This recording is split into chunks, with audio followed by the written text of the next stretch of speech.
வணக்கம். நான் mini garden Gowri. இன்னைக்கு எம்ஜி கிச்சனில் மல்லிகைப்பூ மாதிரி இட்லி நல்லா சாஃப்டாக மிக்சியிலேயே மாவு அரைச்சி எப்படி செய்கிறது அப்படின்றத பற்றின வீடியோ தான். வாங்க வீடியோக்குள்ளே போகலாம். இட்லி பார்த்திங்கன்னா நல்லா சாஃப்டாக புசு புசுன்னு சூப்பராக இருக்கும். ஏற்கனவே நம்ம சேனலில் ரேஷன் அரிசியில் இட்லி மாவு எப்படி அரைக்கிறது அப்படின்ற வீடியோ போட்டிருக்கோம். அந்த வீடியோவில் பார்த்திங்கன்னா மிக்சியில் மாவு அரைச்சி காட்டுங்கன்னு நிறைய பேர் கமெண்ட் பண்ணியிருந்தீங்க. இது உங்களுக்கான வீடியோ தான். வாங்க வீடியோக்குள்ளே போகலாம்.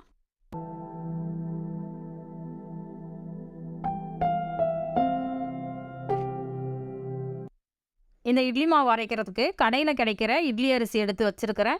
அளக்கிறதுக்கு பார்த்திங்கன்னா வீட்டில் யூஸ் பண்ணுற ஆழாக்கு எடுத்து வச்சுருக்கிறேன்.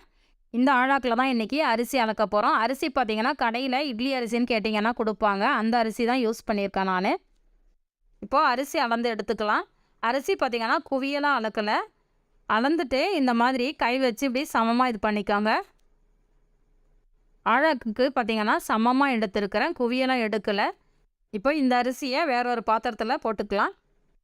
இதே மாதிரி நீங்கள் ஆழாக்கில் டம்ளரில் எதில் அரிசி அளக்குறீங்களோ அதுக்கு சமமாக அரிசி அளந்து எடுத்துக்கோங்க. அரிசியோட அளவு பார்த்திங்கன்னா 4 அழாக்கு எடுத்துக்கோங்க.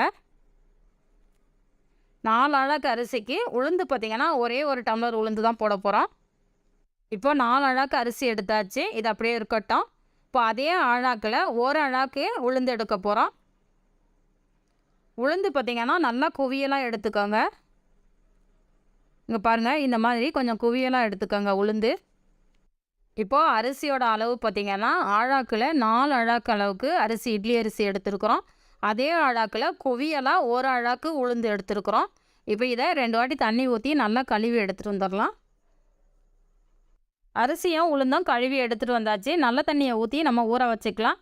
ஊற வைக்கிற டைம் பார்த்திங்கன்னா 5லேருந்து 6 மணி நேரம் ஊற வைங்க. இப்போ அரிசி நல்லா ஊறட்டும், அதுக்கப்புறம் பார்க்கலாம். 6 hours later. இப்போது அரிசி ஊற வச்சு 6 மணி நேரம் ஆயிடுச்சு. நான் கடைசியாக ஒரு 2 மணி நேரம் ஃப்ரிட்ஜில் வச்சு எடுத்துருக்கிறேன். ஏன்னா நம்ம மிக்சியில் அரைக்க போகிறோம், அதனால் ஃப்ரிட்ஜில் வச்சு எடுத்துருக்கிறேன். இப்போ பாருங்கள், அரிசி நல்லா ஊறி வந்திருக்கு பாருங்கள். இப்போ அரைக்க ஆரம்பிச்சிடலாம். உளுந்தும் நல்லா ஊறி இருக்குது. ஃபஸ்ட்டு நம்ம உளுந்து தான் அரைக்க போகிறோம். இப்போ இது அப்படியே இருக்கட்டும். இப்போ ஒரு மிக்சர் ஜார் எடுத்து வச்சுருக்கேன். இதில் நம்ம ஊற வச்சுருக்கிற உளுந்தை சேர்த்துக்கலாம். உளுந்து பார்த்திங்கன்னா பாதி அளவுக்கு மட்டும்தான் சேர்க்குறேன். 2 முறையாக போட்டு அரைச்சிக்கலாம். கொஞ்சமாக அரைக்கும் போது தான் நமக்கு சீக்கிரமாக அரைப்பட்டு வரும். முதல்ல தண்ணி சேர்க்காம ஒரு முறை நல்லா அரைச்சி எடுத்துகிட்டு வந்துடலாம். இப்போ பாருங்கள், அரைச்சி எடுத்துகிட்டு வந்தாச்சு. தண்ணி எதுவுமே சேர்க்கலை. இப்போ கொஞ்சமாக தண்ணி சேர்த்துக்கலாம். தண்ணி பார்த்திங்கன்னா இந்த மாதிரி கொஞ்சம் கொஞ்சமாக சேர்த்து அரைச்சிக்கணும். இப்போ இந்த மாவை ஒரு முறை கலந்து விடுங்க. மேலே இருக்கிறது கீழே இருக்கிறது எல்லாமே ஒன்று சேர்ந்து வரா மாதிரி ஒரு முறை கலந்து விட்டுட்டு மறுபடியும் அரைக்கலாம். இந்த மாதிரி ஒரு 2-3 முறை மூடியை திறந்துட்டு கொஞ்சம் கொஞ்சமாக தண்ணி ஊற்றி நல்லா நைஸாக அரைச்சிட்டு வந்திருக்கேன் பாருங்கள். உங்களுக்கு கரண்டியில் எடுத்து காமிக்கிறேன் பாருங்கள், எந்த அளவுக்கு நைஸாக அரைச்சிட்டு வந்திருக்கேன் பாருங்கள். நம்ம கிரைண்டரில் அரைக்கிற மாதிரியே நல்லா நைஸாக அரைக்கணும். மாவு பார்த்திங்களா, இந்த மாதிரி அரைக்கும் போது தான் வெள்ளையாக வந்திருக்கு பாருங்கள் மாவு. உங்களுக்கு கிரைண்டரில் அரைச்சா இப்படி வெள்ளையாக இருக்குமோ அதே மாதிரி. இப்போ இதை வேறு பாத்திரத்துக்கு மாற்றி வச்சிடலாம். மாற்றிட்டு இன்னும் பாதி அளவுக்கு உளுத்தம்பருப்பு இருக்குது, அதையும் இதே மாதிரி போட்டு அரைச்சி எடுத்துக்கலாம். மாவும் பாருங்கள் எந்த அளவுக்கு திக்காக இருக்குது பாருங்கள். இந்த மாதிரி ரொம்ப தண்ணி சேர்க்காம கொஞ்சம் கொஞ்சமாக தண்ணி சேர்த்து அரைச்சிக்கோங்க. அடுத்து மீதி இருக்கிற உளுந்தையும் மிக்சர் ஜாரில் சேர்த்துட்டு இதே மாதிரி தண்ணி கொஞ்சம் கொஞ்சமாக சேர்த்து நல்லா நைஸாக அரைச்சி எடுத்துகிட்டு வந்துடலாம். மிக்ஸி பார்த்திங்கன்னா சூடாகாமல் பார்த்துக்கோங்க. கொஞ்சம் சூடாகிற மாதிரி இருந்ததுன்னா கொஞ்சம் நேரம் வெயிட் பண்ணிவிட்டு திரும்பவும் அரைச்சிக்கோங்க. இப்போது 2வது முறையாக உளுந்து அரைச்சி எடுத்துகிட்டு வந்தாச்சு. உளுந்து பார்க்கும்போதே தெரியும் உங்களுக்கு எந்த அளவுக்கு வெள்ளையாக இருக்குது பாருங்கள். மாவு பார்த்திங்கன்னா இந்த மாதிரி வெள்ளையாக இருக்கணும். அந்த மாதிரி நம்ம சூடாகாமல் அரைச்சானா தான் நமக்கு இந்த மாதிரி மாவு வெள்ளையாக கிடைக்கும். அதனால் மிக்ஸி சூடாகாமல் பார்த்துக்கோங்க. இப்போ இதையும் வேறு பாத்திரத்தில் மாற்றி வச்சிடலாம்.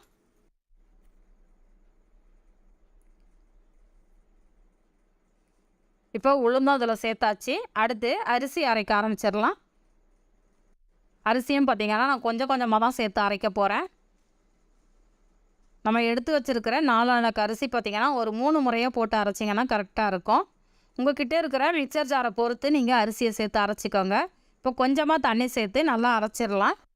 இப்போ பாருங்கள், அரிசியை அரைச்சி எடுத்துகிட்டு வந்துட்டேன். உங்களுக்கு தொட்டு காமிக்கிறேன் பாருங்கள். இந்த மாதிரி நல்லா நைஸாக இருக்கணும். ரொம்ப கொரகொரப்பாக இருக்கக்கூடாது. ஓரளவுக்கு நல்லா நைஸாக இருக்கணும். அப்போ தான் இட்லி நம்மளுக்கு சாஃப்டாக நல்லாயிருக்கும். இங்கே பாருங்கள், ரவையை விட இன்னும் கொஞ்சம் நைஸாக இருக்கணும். இப்போ இந்த மாவு பார்த்திங்கன்னா நம்ம உளுந்து சேர்த்துருக்கிற அதே பாத்திரத்தில் சேர்த்துடலாம்.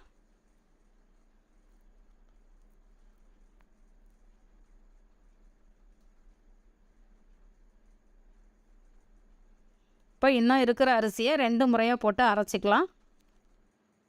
இப்போ இது அப்படியே இருக்கட்டும். அடுத்து 2வது முறையும் அரைச்சி எடுத்துகிட்டு வந்தாச்சு. இதையே நம்ம அந்த உளுந்து மாவோடையே சேர்த்துடலாம். 3வதாக கொஞ்சம் அரிசி இருக்குது, அதையும் போட்டு அரைச்சி எடுத்துகிட்டு வந்துடலாம். இப்போ பாருங்கள், 3வது முறையாக இருந்த அரிசி எல்லாமே போட்டு அரைச்சி எடுத்தாச்சு. இப்போ நம்மளோட இட்லி மாவு ரெடி ஆகிடுச்சு. இப்போ இந்த மாவு எல்லாத்தையுமே வழித்து போட்டுடலாம். அடுத்து இந்த இட்லி மாவுக்கு தேவையான அளவுக்கு உப்பு சேர்த்துக்கலாம். உப்பு பார்த்திங்கன்னா நான் கல் உப்பு சேர்க்குறேன். இப்போ இதை சேர்த்துட்டு கை வச்சு நல்லா கலந்து விடணும்.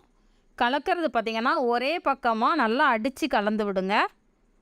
மாவு பார்த்திங்கன்னா இந்த பக்கம் அந்த பக்கம் மாற்றி மாற்றி கலக்காதீங்க, ஒரே பக்கமாக அடித்து கலந்து விடுங்க. இப்போ நான் கலக்கிறேன் பாருங்கள், அந்த மாதிரி கலந்து விடுங்க. இந்த மாவு கலக்கிறது பார்த்திங்கன்னா ஒரு 3லேருந்து 5 நிமிஷம் வரைக்கும் இந்த மாதிரி நல்லா அடித்து கலந்து விடுங்க. அப்போ தான் நமக்கு கிரைண்டரில் அரைச்சா எப்படி வருமோ மாவு அந்த மாதிரி பொங்கி வரும். நீங்கள் லைட்டாக கலந்து வச்சிட்டிங்கன்னா மாவு பொங்காது. இப்போ பார்த்திங்கன்னா மாவு நல்லா கலந்து வச்சாச்சு. மாவுக்கு மேலே நம்ம கலந்து வச்சதுக்கப்புறம் பார்த்திங்கன்னா ஒரு 5 நிமிஷத்துக்குள்ளேயே இந்த மாதிரி பபுள்ஸ் மாதிரி மேலே வர ஆரம்பிக்கும். அந்த மாதிரி வந்ததுன்னா நம்ம சரியான பதத்தில் மாவு அரைச்சிருக்கோன்னு அர்த்தம். இப்போ பாருங்கள், உங்களுக்கு பார்த்தாலே தெரியும், சின்ன சின்னதாக பபுள்ஸ் வருது பாருங்கள். இப்போ மூடியை போட்டு மூடி வச்சிடலாம். இது ஒரு 8லேருந்து 10 மணி நேரம் நல்லா புளிக்கட்டும். காலையில் பார்க்கலாம். இப்போ நம்ம நைட்டு மாவு அரைச்சி வச்சோம். காலையில் இப்போ ஓப்பன் பண்ணி பார்க்கலாம் நம்ம அரைச்சி வச்ச மாவு எப்படி இருக்குன்னு. இங்கே பாருங்கள், எந்த அளவுக்கு சூப்பராக மாவு பொங்கி இருக்குது பாருங்கள். உங்களுக்கு பார்த்தாலே தெரியும், நேற்று நைட்டு நம்ம அரைச்சி வைக்கும்போது எந்த அளவில் இருந்தது, இப்போ எந்த அளவுக்கு மாவு ஃபுல்லாக பொங்கி இருக்குது பாருங்கள். நான் சொல்லியிருக்கிற அளவுகளில் அந்த டிப்ஸ் எல்லாம் ஃபாலோ பண்ணி நீங்களும் மாவு அரைச்சிங்கன்னா இந்த மாதிரி சூப்பராக மாவு பொங்கி வரும். இட்லியும் நல்லா புசு புசுன்னு இருக்கும். இப்போ கரண்டி வச்சு எடுத்து காமிக்கிறேன் பாருங்கள், மாவு எந்த அளவுக்கு சூப்பராக இருக்குது பாருங்கள். உங்களுக்கு பார்த்தாலே தெரியும், செம்மையாக இருக்குது பாருங்கள் இட்லி மாவு. இப்போ மாவு பார்த்திங்கன்னா நீங்கள் ரொம்ப கலக்கக்கூடாது. ஒரு 2-3 முறை மட்டும் ஓரளவுக்கு கலந்து விடுங்க. நம்ம சேர்த்துருக்கிற உப்பெல்லாம் ஒன்று சேர்ந்து வரா மாதிரி. இப்போ நான் கலக்கிறேன் பாருங்கள் மாவு, இந்த மாதிரி லைட்டாக மட்டும் கலந்து விடுங்க. ஃபுல்லாக அடிச்செல்லாம் கலக்காதீங்க மாவு. பாருங்கள், இந்த மாதிரி ஒரு 2-3 முறை கலந்தீங்கன்னா போதும். அவ்வளோதான், இட்லி ஊற்ற ஆரம்பிச்சிடலாம். இப்போ இட்லி ஊற்றுறதுக்கு இட்லி தட்டெலாம் எடுத்து ரெடியாக வச்சுருக்கேன். இட்லி பாத்திரத்தில் தண்ணி ஊற்றி வச்சுருக்கேன், அது கொதிச்சிட்ருக்குது.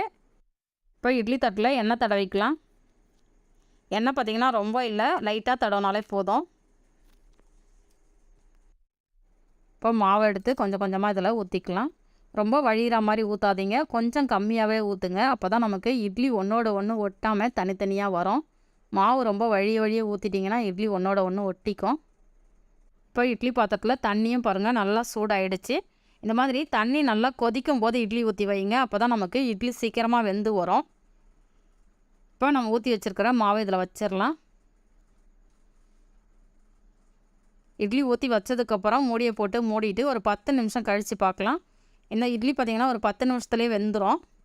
கரெக்டாக 10 நிமிஷம் கழித்து பார்த்திங்கன்னா இட்லி சூப்பராக வெந்திருக்கும்.